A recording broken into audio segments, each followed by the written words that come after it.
Cattle Prods podcast. We're off hiatus, and we're back.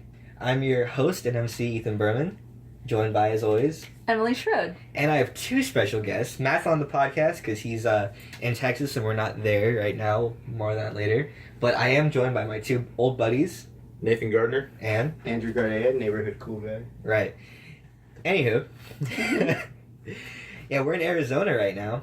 Yeah, we've moved. We have transitioned. We're on break. Yeah. We're not at UT right now. We're not in Austin. How do you like Arizona so far, Emily? I love the dry heat. My hair loves the dry heat. Right. I love that I'm not in Texas. I know. I love that you're not in Texas either. It's been nice to be on break. Mm-hmm. So, Nathan, I hear you're watching Spider-Man Homecoming tonight. Yeah. The new super Spider-Man excited. film. Super excited. With Tom Holland. I know. First big movie. He was in Civil War for like 5 minutes before he got like thrown into an airplane. Exactly. No, and he was incredibly charming. Everyone loved him. Right. And I'm interested. Do you think this one's going to stack up to the other Spider-Man films? So this one's got. So I'm excited that it has Tony Stark in it. You know, so there's gonna be a lot of humor in it. I mean, Tony Stank. Yeah, Tony Stank, but Tony Dank. who's probably gonna get phased out in the next 2 years, anyways. But different topic. Spider-Man. He's super young, so it's kind of like a different dynamic. Where the last one with Andrew Garfield, he was, you know, older looking, like maybe senior in high school, whatever. Still younger than Toby McGuire. Right. Like, I don't know. failed. Trying to make it in the photography business. Right. Failed. Delivering pizza. Yeah. Alright, so... Late all the time. The crux of this, to make it a topic, I want to rank up every other piece of Spider-Man media. Specifically the movies, but there's a lot of good Spider-Man media out there. And I want to talk, what do you think's the best one? Not to hijack your topic, but... Including cartoons? Including cartoons. Oh. Because I'm going to run through a couple, right? So, the most famous is Toby Maguire's 3 Spider-Man films directed by Sam Raimi. Right. Sam Raimi, Evil Dead, Army of Darkness, famous horror producer and director, makes Toby Maguire films. You got Kirsten Dunst as Amy Jane. You got Bryce Dallas Howard. Amy Jane. Amy Jane. Whatever. Different. You got Bryce Dallas Howard as Gwen Jane. You got Bryce Dallas Howard as Gwen Stacy in Spider-Man 3. You got Venom. You got Green Goblin. You got James Franco. I know, right? And then you get the reboot because Sony kept the rights. And you get Andrew Garfield, Emma Stone as Gwen Stacy. You get the dramatic Spider-Man 2. You get Jamie Foxx as the Shocker. Yeah, Electro or whatever his name was. Whatever his name is. Paul Giamatti as the Rhino. And I feel like every moody emo girl I know loves the Andrew Garfield ones. And I never watched them. Really? I don't watch movies. And I feel like it's a meme, RTF major. I feel like it's a meme that, like, the Tobey Maguire ones are, like, bad.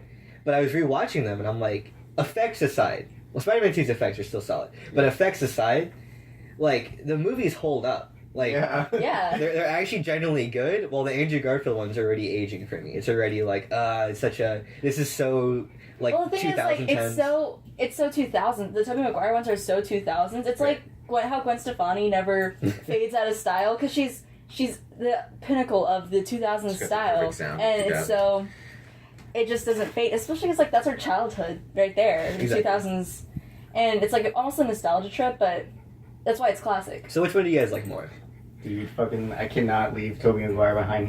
He's baited me. Like, of course. I've seen so many Spider-Man memes that, like, I can never, like, not think of Tobey Maguire's dumb screaming face. Like, the memes almost make it better, right? It makes it way better. So, like, with Tobey Maguire, his movies are great, but, like, the third one, there's, you know, the, like, 15-minute cringe scene where you're like, what the heck? That's the best scene ever. Right, it's, you know, like, winking at everybody and, like, has the weird hair, you know, the emo, like... The dance routine. Right.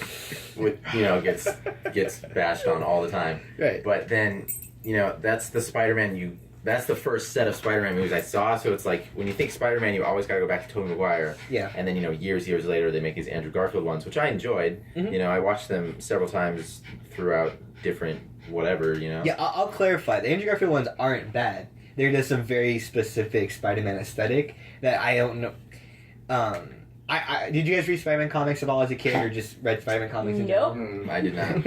Alright, so I read a lot of Spider-Man comics when I was younger, loved Spider-Man, and I've always vibed the Spider-Man's this young kid who's like a really smart Jewish kid growing up in Queens, like low-income family, whatever, and he's sure he has the spider powers, but what makes Peter Parker a superhero is the fact that he has his intellect. He's really intuitive, and despite the fact he comes from this poor area and everything, he's smart enough to like scrap. That's what I liked about Civil War. Him in Civil War is Tony starts walking in his room. He's like, oh, you have this old Apple computer. You're like kind of hacking. Obviously, you have this thing. So I see that in the trailers for Homecoming. So I'm really excited for it. Is he's just like this really intuitive kid, and it just so happens he gets the powers, and it's the best case scenario because he's a good-hearted kid, and because he's in New York, there's so much crime, you know.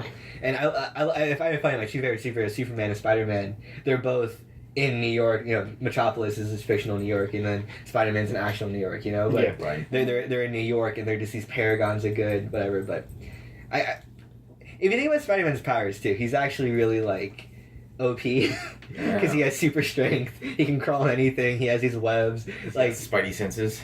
And another thing I want to point out too, that I think that the Tom Holland from Civil War really nailed is if you read the comics, Spider-Man creates his own villains because he's a punk kid. So he constantly trash talks. Like when he's fighting Green Goblin, Vulture, all these people, he's like, oh hey, you missed this, like those are great. He's like, hey, get those glasses fixed, Doc Ock. Like he's constantly he uses all that like super annoying. Yeah, he's like, annoying. Like a younger brother, like punk. you just want to like exactly. Yeah. He's an annoying 15-year-old kid, like superpowers.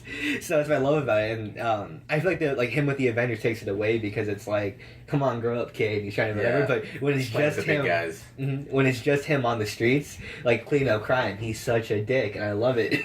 And that's why I'm excited for Homecoming, because I'm excited to see him just trash like Michael Keaton as Vulture, you know. But anyway, so I still have to say, I've always liked the Spider-Man that had a lighter tone, that was a lot more like bright colors and really soft comics. It's more fun. You watch a superhero movie for, fun. And Andrew Garfield, it's like, my parents are dead, Uncle Ben's dead. Yeah, he's almost like borderline emo, because he's so quiet, but at the same time, it's like, he's just nonchalant about whatever he does. Well, Andrew Garfield just plays autistic all the time. So right. All of his characters are borderline autistic. My like big, not big problem, but like one of the reasons that I prefer the Toby McGuire Spider-Man over Andrew Garfield is because in my mind, I've always known Spider-Man to be like just this like dorky nerd, like awkward kid. Yeah. And, like, that's pretty much what Toby McGuire is, like, on the daily. Yeah, Toby McGuire, you see Toby McGuire and you'll always think Spider-Man. Yeah. You don't even have a glimpse of Great Gatsby, like, in your head. No, not even. It's all Toby McGuire. Like, I feel like the kid playing Spider-Man now is gonna, like, grow out of it eventually. He'll do other good things. But he's British. He's British, too. So he so he also has the British thing going, the British complex. Yeah. Like he's super young, and it's super weird because in Civil War, when I saw him, I looked at this kid. I was like, "Is that CGI?" Like he just didn't look right. Like, he's so young. He has no facial hair. He's like super clean. I'm like, that's not CGI because you go watch these older films where they're trying to get CGI humans like super perfect, and you're like, "Oh, well, that's just CGI." You can tell. So now you look at it and you're like, is that CGI? Because even in Rogue One, like CGI Princess Leia was spot on. Right, but you go back to like Tron Legacy, and it's like, you're like, oh wow, yeah, you can tell. it's just photoshopping Jeff Bridges' face on those body. It's not even like bring up the Mummy, the Rock, Scorpion. Jesus fuck. All right, so I think another thing that'd be fun is out of the two, right, the two major movies, who do you think's the better female companion? Do you think Emma Stone or Mary Jane? I like Emma Stone more than I like Kirsten Dunst. Right. Same. Yeah. I think the character was just like written a lot better in The Amazing Spider-Man. I agree. But, I feel like Mary Jane's character was kind of just so boring. I mean, I felt the same thing, but I watched the first one over and it's like, oh wow, like Peter's trying to go to school and he's like he's taking the trash out and he hears Mary Jane getting beat by her father or stepdad or whatever, and she's like going outside to cry and they have this little moment, or she's just helpless. She's whatever. She's interning at Green Goblin Corps, whatever his name, whatever Truman Corps, whatever. James Franco Corps. Yeah, James Franco, whatever it's called. And it's like, oh, Peter. Hi, Peter. Oh, hi, Peter. So stop playing psychiatrist with me, Peter. Oh, Jesus. But yeah, I feel like that was definitely a thing, though, is that Emma Stone is the better female companion. I feel like Amazing Spider-Man had some really good talent in it. It's just the original Spider-Man are so dang charming. I'm excited for the talent in this new Spider-Man Homecoming. There's so many names. Like, Zendaya's in it. Yep. I know. And Donald Gambino's in it. Donald Glover's in it. Yeah. he's in everything. He's doing good for himself. Sidebar. Speaking of doing good for himself, Han Solo movie, In Danger. Oh, yeah. New director? Yeah. Because they fired the original, too. What? Yeah, which... I am gonna... Who is it now? It's that, I'll make a sidebar to talk about it really quickly. What scares me about Star Wars... How long are we? So I know to make a comment on it. 7 minutes in. Cool, that's fine. With the new Star Wars film, they fired them because they're going too far off.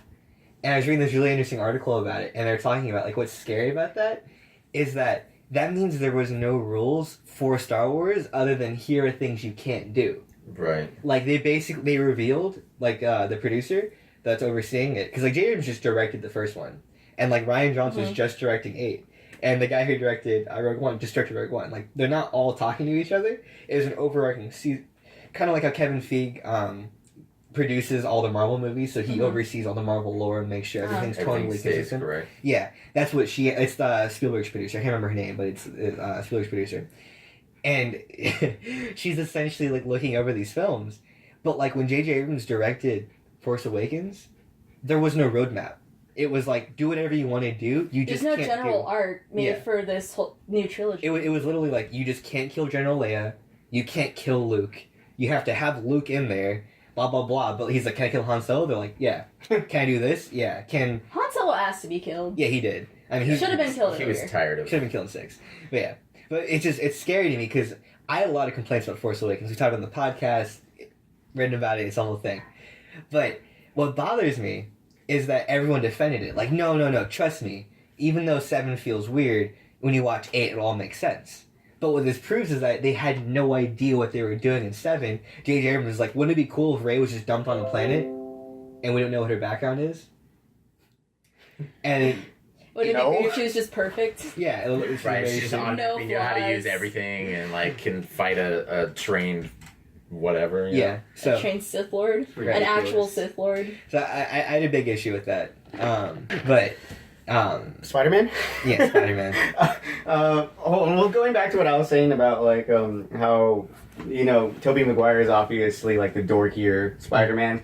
Like, I as soon as they showed Andrew Garfield as Spider-Man, I hated him just because he looks like a Hollister kid. Yeah. Like, he looks like... yeah. Besides, you know, playing, like, the autistic kid all the time because he just kind of is. He seriously just... I categorize him in the same place as I, like, categorize, like, Chris Pines and what's the guy from High School Musical? Zac Efron. I hate all of them because they just look like perfect human beings. Right. And nobody looks like them. But everybody loves them. And it's just like... It depends on the role, right? Like, it depends on the... Like, Zac Efron's perfect for Baywatch. Right. Because he's a chiseled guy. Okay, no, yeah, that's fine. But when you're like, oh, it's Peter Parker, the relatable dorky kid from New York. He's one of us. And it's like, no. It's going to be Andrew Garfield, who... yeah. No, yeah, that's what I mean. What's your stance on Spider-Man's webs? Like, do you want... Like, out of his wrist or out of the little contraption? Yeah. Do you have a stance on that? Whatever's more true to the comics, I'm pretty sure that's, you know, out of the thing. But, the thing is, I watched the Spider-Man movies before I, like, knew anything about, like, the comics. Sure. So when it was coming out of, like, Toby McGuire's, like, wrist, I'm like, oh, okay, that's fine. That's how it happened. And then everybody else was, like, complaining, and I'm like... Oh, okay. People complained about that? Yeah. I complained about it. And everybody who didn't know about the comics when they saw Amazing Spider-Man complained about it coming out of a watch instead of his arm. Exactly. Which is what I did because I didn't know anything. Yeah. I walk out of the theater, I'm like, why is it coming out of a watch? And my dad's like, oh, it's the comics. That is your canon. Yeah. Wait a second. Yeah, so, I don't know. I have faith in the new Spider-Man film. I have faith in all of these new films because of the fact that I think that we hit this renaissance of people who care about dork culture making them. Right. But I also, my old sentiments stand that I hate all of it because it's just, here's your bone, here's your bone, here's your bone. And I like this period because we just so happen to be in all the movies are actually gonna be good. Like Guardians of the Galaxy Volume 2, solid film. Fantastic. That's so good. Wonder Woman, I loved it. Oh Great film. You need to watch it. It's really good. And then Spider-Man. So the reviews are out. Everyone's saying they loved it. Great film. So we're hitting this little soft point of cool. I think Last Jedi might be great, right? Right. This little point where everything's good. But next year, there's gonna be 5 more of these out. And are those gonna be just as good? Is everyone gonna be a home run? Because last year I had a lot of like Doctor Strange is totally forgettable. Yeah. Right. Mm-hmm. Like Doctor Strange, right? Yeah. He's literally only been, casted because of the next Thor movie. Exactly. Because he's, Which you need the time stone, right? Ragnarok will be good. But. Right. It's gonna be amazing. It's got the Hulk. It's gonna be fantastic. There's gonna be super campy humor in it, and it's gonna be great. Hey guys, thanks as always for listening to the podcast. Be sure to check out the next part tomorrow here in the channel. As always, check out the description for important links, especially the one to our Patreon. Any money you can throw our way helps support our channel and lets us create great new content. Thanks again for watching. See you next time. Have a great day.